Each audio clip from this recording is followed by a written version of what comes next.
दोपहर का समय था। डमरू अपने बकरियों को चराने के लिए अपने घर के पास वाले बगीचे में आया हुआ था। अप्रैल मई का समय था, बहुत तेज गर्मी पड़ रही थी और चलती भी तो लूह चलती।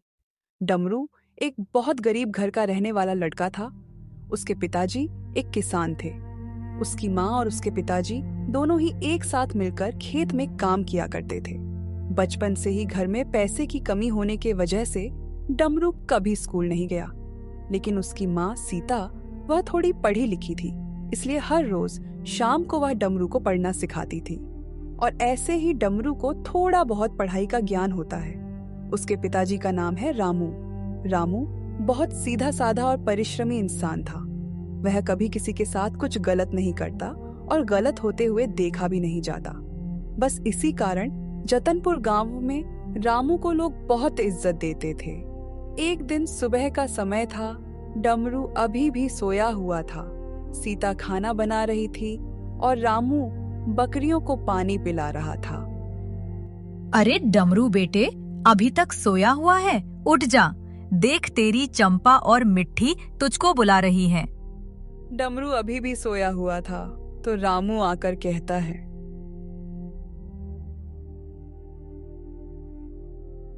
डमरू उठ जा बेटे।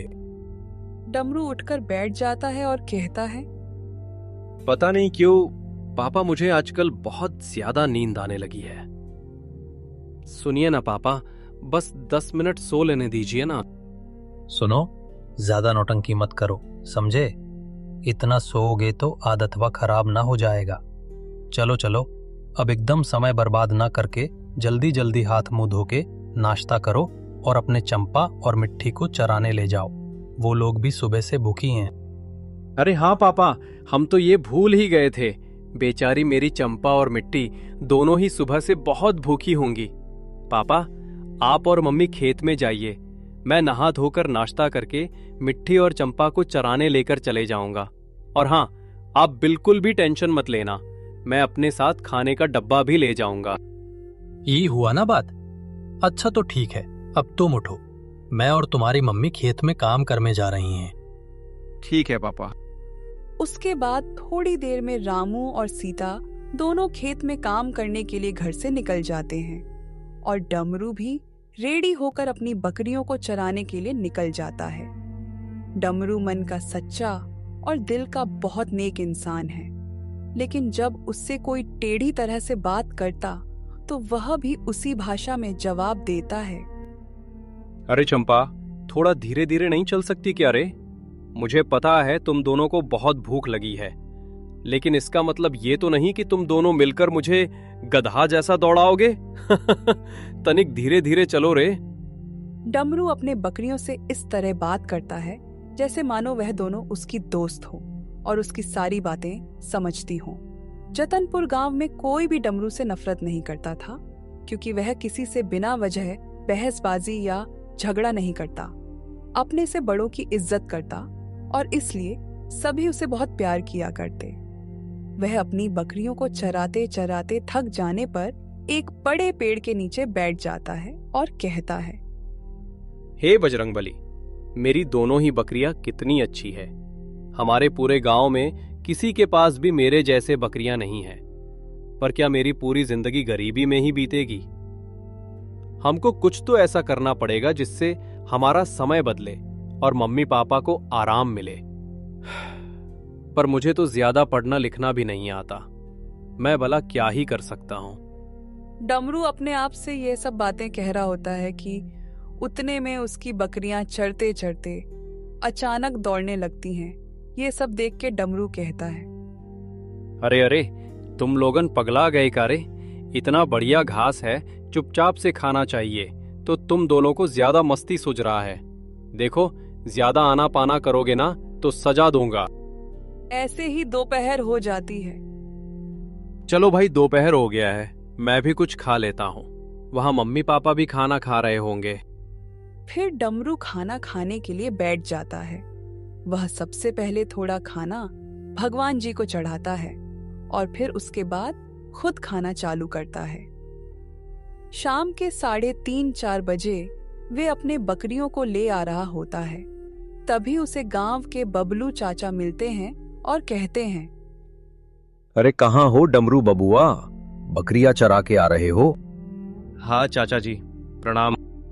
अरे डमरू बिटवा, कब तक ऐसे ही बकरी चराओगे? कुछ बढ़िया सीख लो। अरे तुम ही सब तो हो जो हमारे गांव का भविष्य उज्जवल कर सकते हैं।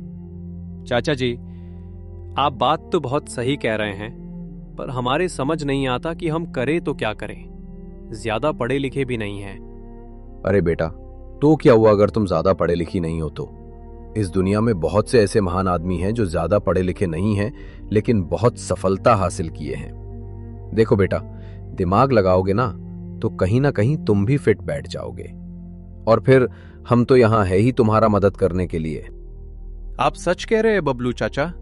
हम तो सोच रहे थे कि जो इंसान पढ़ता लिखता है बस वही सफल बन सकता है। अरे तब का ढक्कन, तुम अगर कुछ अच्छा करने की कोशिश करोगे ना बेटा, तो हम जरूर तुम्हारी मदद करेंगे। चला चला, अब हमको जाने दो।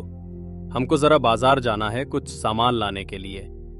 इतना कहकर बबलू चाचा बाजार की ओर चले जाते हैं और डमरू भी बकरियों को लेकर घर आ जाता है। बकरियों को बकरी घर में बांध के डमरू अपने मम्मी पापा की राह देख रहा है। पता नहीं क्यों आज मम्मी पापा को घर आने में इतना समय क्यों लग रहा है। अब तो ससुर कुछ बढ़िया और तगड़ा करना ही पड़ेगा ताकि मैं अपने मम्मी पापा को एक सुख भरा जीवन दे सकूं। उसी दिन खेत में ज्यादा काम होने की वजह से रामू और सीता को घर आने में काफी समय लग जाता है। यहाँ डमरू बहुत परेशान हो जाता है। उसे रहा नहीं जाता है तो वह अपनी खेत की ओर खोजने के लिए निकल जाता है।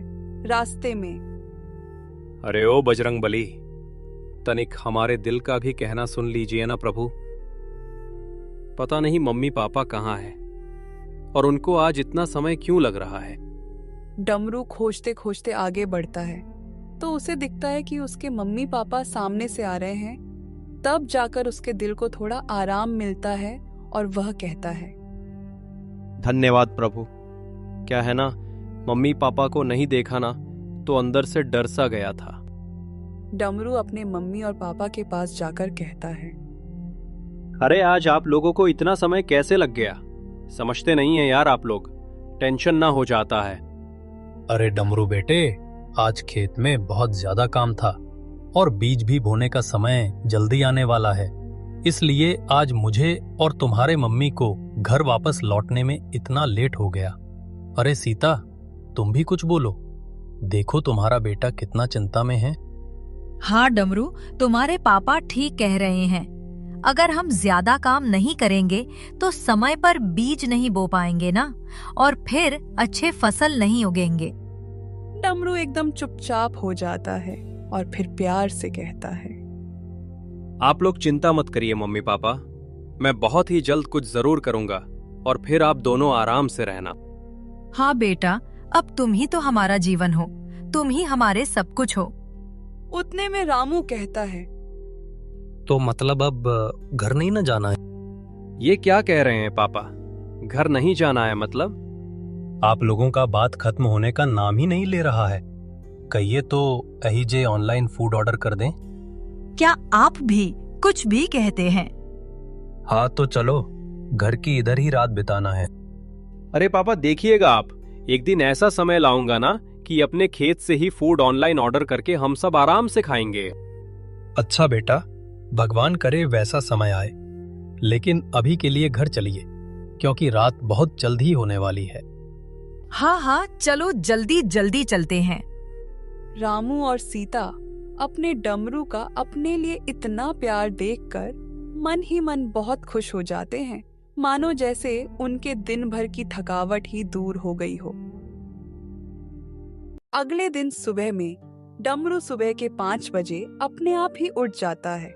उसे देख सीता कहती है, अरे भगवान, आज पश्चिम से सूरज देवता उगे हैं क्या? ये देखो, हमारा डमरू बिना उठाए ही उठ गया। डमरू बड़ी उत्साह के साथ अपनी माँ के पास जाता है और कहता है, मम्मी क्या हुआ बेटा? मम्मी, वो बबलू चाचा कह रहे थे कि बहुत से ऐसे महान लोग हैं जो कम पढ़ लिख कर भी अपने जीवन में बहुत सफल हुए हैं। क्या ऐसा सच में हो सकता है कि जो इंसान कम पढ़ा लिखा हो और फिर भी वो सफल बन जाए? बेटा, आज तुमको ये सुबह सुबह क्या हो गया है? हाँ, यह बिल्कुल सही बात कही है बबलू चाचा ने कि कम पढ़ लिख कर भी इंसान सफल बन सकता है। लेकिन तू ये सब क्यों बोल रहा है? अरे का हुआ? का इतना खुसूर फुसूर कर रहे हो आप दोनों? कुछ नहीं पापा, बस ऐसे ही। अच्छा मम्मी, मैं हाथ मुंह धो के नाश्ता कर लेता हूँ। मेरे लिए डब्बा रेडी कर दो।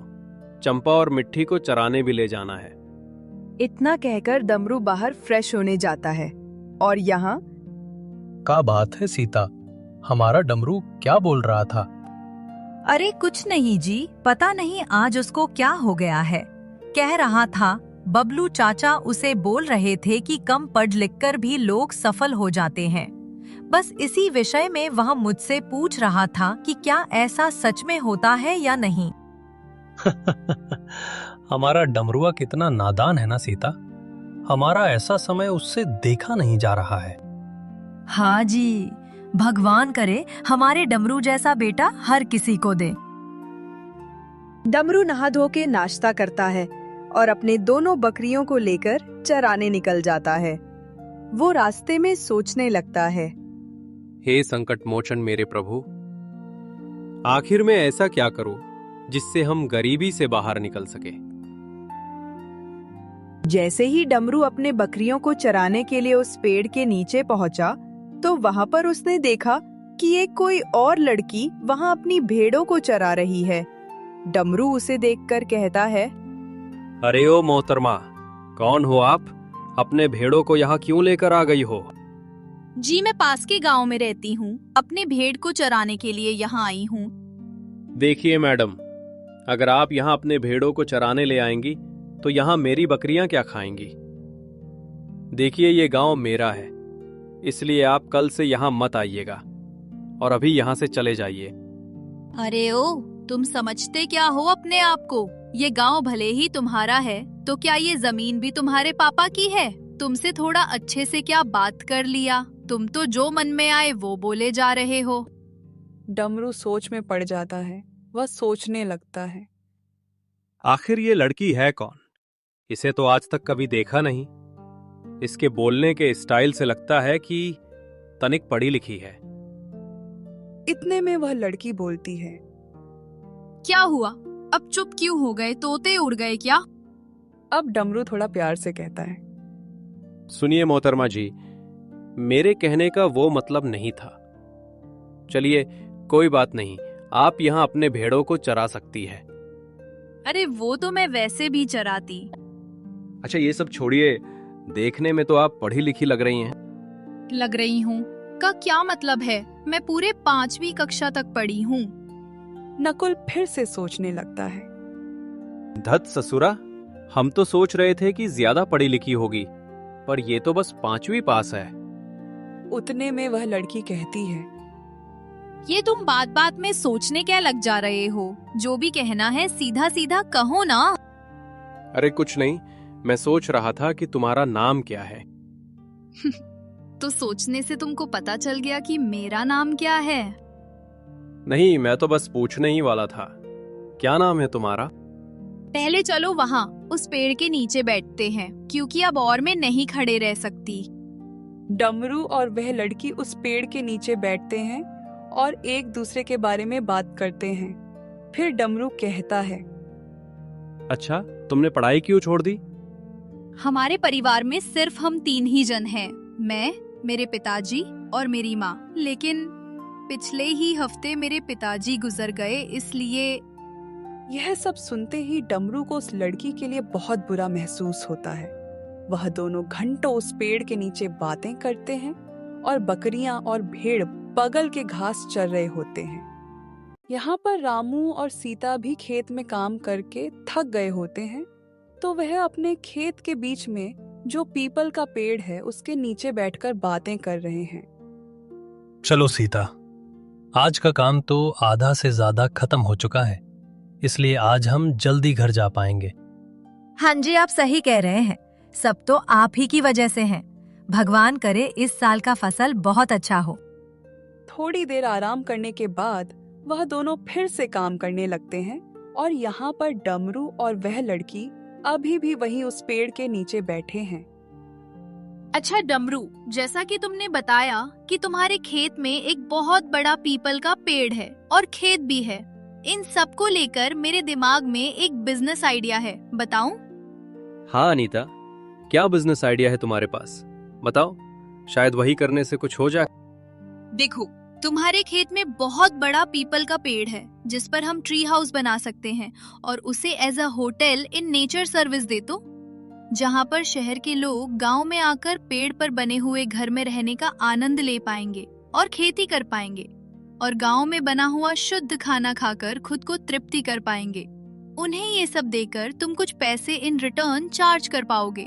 अगर भगवान की कृपा से तुम्हारा ये बिजनेस चल पड़ा तो ज्यादा पैसे भी कमा सकते हो। डमरू अनीता की बातों पर सोचने लगता है। वैसे अनीता कह तो सही रही है, चलो कुछ नहीं के बदले यही करते हैं, क्या पता बजरंगबली की यही इच्छा हो। हाँ अनीता, तुम ठीक कह रही हो, लेकिन हमारे ट्री हाउस में आएगा कौन? डमरू, तुम भगवान जी पर विश्वास रखो, वो जरूर तुम्हारी मदद करेंगे।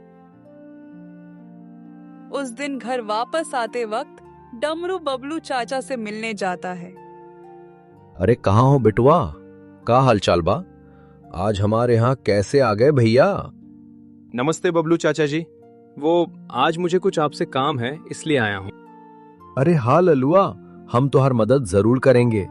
अरे वो ठमरी, सुना ताड़ू हो, देखा हमारा डमरुआ हमसे मिलने आया है, तनिक उसके लिए नमकीन और पानी लेते आओ। ठमरी एक गिलास पानी और एक प्लेट में नमकीन फट लेकर आ जाती है। डमरू अपने बिजनेस आइडिया के बारे में बबलू चाचा को बताता है। उसके बिजनेस प्लान को सुनने के बाद बबलू चाचा डमरू से कहते हैं, अरे डमरुआ हमार बचावा, इत तो बहुत ही जबरदस्त बिजनेस आइडिया है। देख बेटा, ई काम स्टार्ट करने के लिए तुमको कुछ पैसों की जरूरत होगी, जो तुम थोड़े बहुत मुझसे ले लेना और बाकी के पैसे हम तुम्हें बैंक से लोन दिलवा देंगे।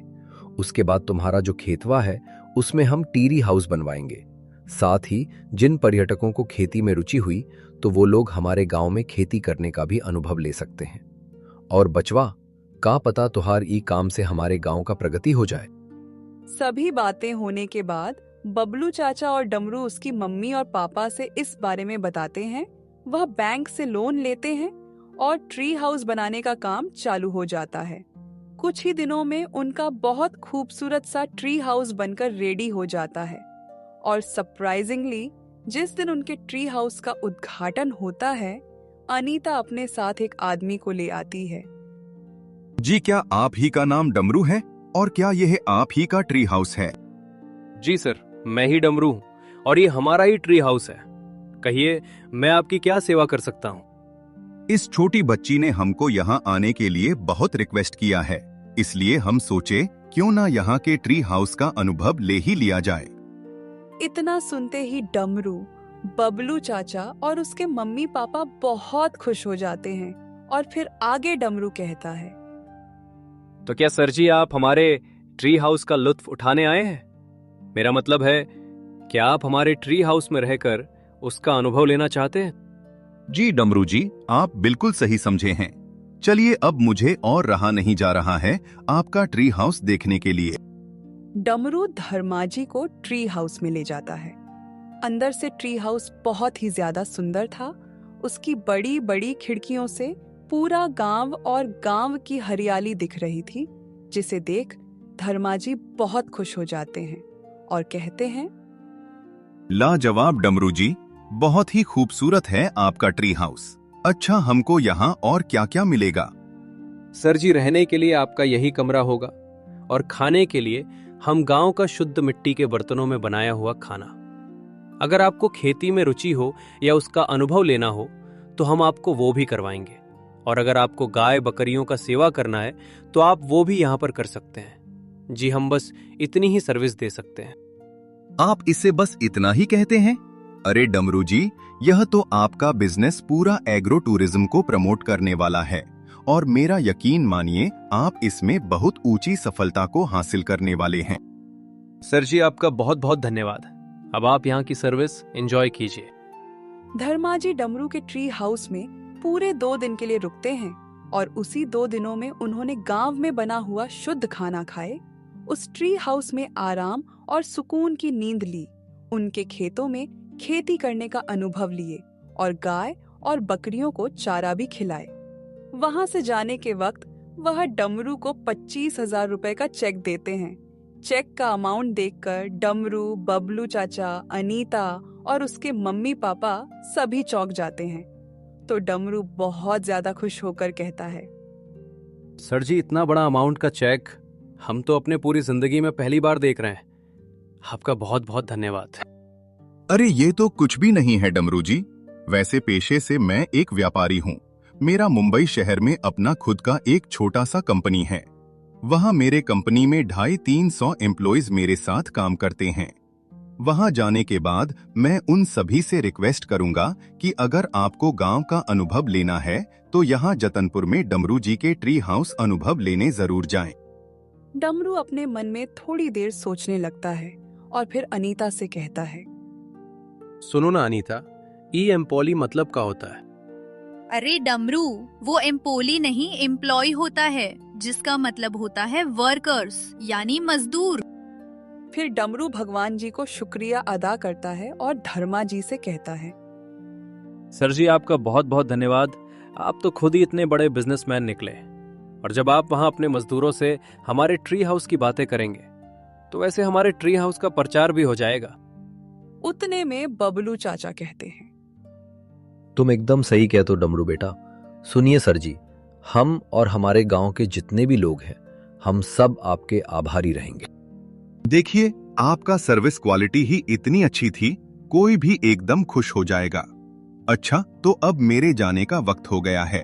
सुनो अनीता बिटिया, मुझे यहाँ बुलाने के लिए तुम्हारा बहुत बहुत धन्यवाद। अब मैं चलता हूँ।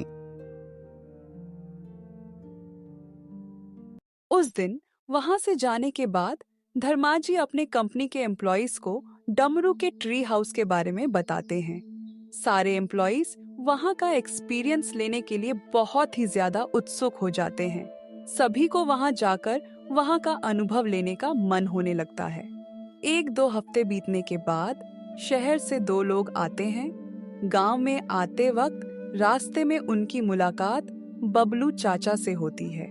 तो उन्होंने उनसे पूछा, hi uncle. Hello gentleman, how can I help you? वाह अंकल, आप कितना कूल इंग्लिश बोल लेते हैं। थैंक यू सो मच बेटा। You are most welcome uncle ji. क्या आप हमें डमरू जी के घर का रास्ता बता सकते हैं? अरे हाँ बिटवा जी, काहे नहीं बताएंगे, हम जरूर बताएंगे। अरे बताएंगे नहीं, चलिए सीधा आपको उनके घर ही पहुंचा देते हैं। अरे thank you so much uncle, आप कितने अच्छे इंसान हैं। हाँ अंकल, मेरा दोस्त बिल्कुल सही कह रहा है, आप बहुत अच्छे हैं। अरे बच्चों, कोई बात नहीं, आप हमारे गांव आए हैं, आखिर आपकी मदद हम नहीं करेंगे तो और कौन करेगा। अच्छा चलो, मैं आप सभी को हमारे डमरू के यहाँ ले चलता हूँ। फिर बबलू चाचा उन लोगों को डमरू के यहाँ ले जाते हैं। रास्ते में, अरे अजय देख यार, कितना सुंदर गांव है ये। हाँ रवि, तू बिल्कुल सही कह रहा है, मुझे बहुत पॉजिटिविटी फील हो रही है। कुछ देर में वह सभी डमरू के यहाँ पहुंच जाते हैं। अरे डमरू, अरे बेटवा, तनिक बाहर आवा हो। ये देखा, शहर से कुछ लोग आए हुए हैं। डमरू घर से बाहर आता है। वह उन लड़कों को देखकर सोचने लगता है, लगता है ये लोग शहर से गांव यहाँ हमारे ट्री हाउस का अनुभव लेने आए हैं। डमरू बबलू चाचा से कहता है, बबलू चाचा, ये लोग कौन है? अरे डमरू, ये लोग शहर से आया है, तोहर बारे में पूछ रहे थे, तो हम इनको यहाँ लेकर आ गए। इतने में उनमें से एक लड़का कहता है, अरे क्या आप ही डमरू जी हैं? हमें आपके बारे में धर्मा सर जी ने खूब बताया है। हम सभी उन्हीं की कंपनी में जॉब करते हैं। ओह अच्छा, तो आप सभी को हमारे यहाँ धर्मा सर जी ने भेजा है। बबलू चाचा, आप जानते हैं ना धर्मा जी को? अरे हाँ बेटा, वही ना जो तुम्हारे पहले कस्टमर थे। हाँ चाचा, एकदम सही पकड़े हैं। सुनिए सर, आप सभी का हमारे इस गांव में बहुत बहुत स्वागत है। हम आपको इतनी बढ़िया सर्विस देंगे कि आप इस जगह को कभी नहीं भूल पाएंगे। इसमें तो कोई शक नहीं है डमरू जी, आपकी सर्विस जरूर बहुत अच्छी होगी, क्योंकि हमारे धर्मा सर ऐसे ही नहीं किसी की इतनी तारीफ करते हैं। सुनिए ना डमरू जी, अब और नहीं रहा जा रहा है। प्लीज आप हमें अपने ट्री हाउस में लेकर चलें। मैं बहुत ज्यादा एक्साइटेड हूँ। मैं देखना चाहता हूँ कि वहां से ये गांव कितना सुंदर दिखता है ना अजय? तू बिल्कुल सही कह रहा है रवि। प्लीज डमरू जी, हमें वहां लेकर चलिए ना। अरे हाँ, आप दोनों पहले शांत हो जाइए, मैं अभी आप दोनों को वहां लेकर चलता हूँ। अरे सुनो डमरू बेटा, वो जरा घर पर काम है तो इसलिए मैं फिलहाल घर जा रहा हूँ। अगर कोई काम हो तो बेझिझक आ जाना। जी चाचा, आप एकदम निश्चिंत होकर जाइए, मैं यहाँ सब संभाल लूंगा। फिर बबलू चाचा वहां से अपने घर चले जाते हैं और डमरू उन 2 लोगों को लेकर अपने ट्री हाउस के यहाँ आ जाता है। खेत के बाहर से ही वह ट्री हाउस इतना सुंदर दिख रहा होता है कि उनमें से अजय कहता है, ओह माय गॉड, ये कितना ब्यूटीफुल है। I am damn sure Ravi, हम यहाँ पर बहुत ही ज्यादा एंजॉय करने वाले हैं। यस अजय, मुझे भी एकदम सेम फील हो रहा है। जैसे ही डमरू उन दोनों को ट्री हाउस के अंदर ले जाता है, ओह माय गॉड, कितना ब्यूटीफुल प्लेस है ये। यह सुनने के बाद डमरू सोचने लगता है, अरे प्रभु, ये क्या कह रहा है? ससुर हमको कुछ समझ ही नहीं आ रहा है, पर उनके कहने के अंदाज से तो यही लग रहा है कि उन्हें ये जगह पसंद आया। फिर डमरू कहता है, क्या हुआ सर, आप लोगों को ये जगह कैसा लगा? अरे डमरू जी, ये तो कमाल का जगह है। इसकी मैं जितनी तारीफ करूं उतनी कम है। न जाने कितने दिनों बाद इतना सुंदर नजारा देखने को मिला है। तुझे कैसा लगा भाई? हाँ डमरू जी, मेरा दोस्त रवि बिल्कुल सही कह रहा है। आपने सच में बहुत ही सुंदर ट्री हाउस बनाए हो। उन दोनों के मुंह से इतना तारीफ सुन के डमरू को बहुत अच्छा लगता है और वह कहता है, आप दोनों के मुंह से ये सुनकर मुझे बहुत अच्छा लग रहा है। अच्छा, तो अब मैं आपको आप लोगों का शेड्यूल बता देता हूँ। फिर डमरू उन दोनों को उनके शेड्यूल के बारे में सब बताता है। सब चीजें बताने के बाद सुन के तो बहुत ज्यादा अच्छा लग रहा है। अब हम इसे जल्दी से एक्सपीरियंस करना चाहते हैं। बिल्कुल सर, अब और ना देरी करते हुए मैं आपके लंच की तैयारी करवाता हूँ। तब तक आप इस ट्री हाउस का मजा लीजिए। फिर वहां से डमरू घर आ जाता है और अपने मम्मी से उनके लिए दोपहर का खाना बनाने को कहता है। 1.5 से 2 घंटे बाद डमरू उनका दोपहर का खाना लेकर ट्री हाउस में पहुंच जाता है। लीजिए सर, आप दोनों के लिए शुद्ध मिट्टी के बर्तनों में बना हुआ खाना हाजिर है। वह दोनों ही बहुत ही शौक के साथ शुद्ध मिट्टी के बर्तनों में बना हुआ खाना खाते हैं और ऐसे ही रात हो जाती है। रात में वह दोनों ट्री हाउस के खिड़की से गांव का सुंदर नजारा देख रहे थे। अरे यार अजय, देखना भाई, कितना सुंदर नजारा है। वही तो मैं भी देख रहा हूँ, कितना प्यारा नजारा है। और मिट्टी के बर्तनों में बना हुआ खाना कितना स्वादिष्ट और लाजवाब बना था, है ना? उतने में डमरू उन दोनों के लिए रात का खाना लेकर आ जाता है। वह दोनों डमरू को देखकर बहुत खुश हो जाते हैं। वह दोनों ट्री हाउस के बालकनी में बैठकर रात के खाने को एंजॉय करते हैं। अगले दिन सुबह में उन्होंने खेत में काम किया। शाम को डमरू उन दोनों को गांव में घुमाने ले जाता है। उनका समय पूरा होने के बाद अगले दिन सच में डमरू जी, आपने कमाल की सर्विस दी है। आपका ट्री हाउस बहुत ही शानदार है। आपका गांव भी बहुत ज्यादा खूबसूरत है। यस डमरू जी, यहाँ का एक्सपीरियंस हमारे लिए बहुत बहुत ज्यादा स्पेशल रहा है। हम दोबारा जरूर यहाँ आएंगे। और ये रहा हमारी तरफ से 70,000 रुपए का चेक। सर, इतना बड़ा अमाउंट, इतना ज्यादा रुपए? अरे रख लीजिए डमरू जी, आप इतना डिजर्व करते हैं। डमरू अपने मम्मी पापा की तरफ देखा और बबलू चाचा की तरफ। रख लो डमरू बेटा, ये लोग कितना प्यार से दे रहे हैं। फिर डमरू वह चेक अपने मम्मी के हाथ में दे देता है और उतने में एक आदमी वहां आता है और कहता है, अरे यहाँ डमरू कौन है भाई साहब? ये देखिए, आपके सामने ही खड़े हैं डमरू जी।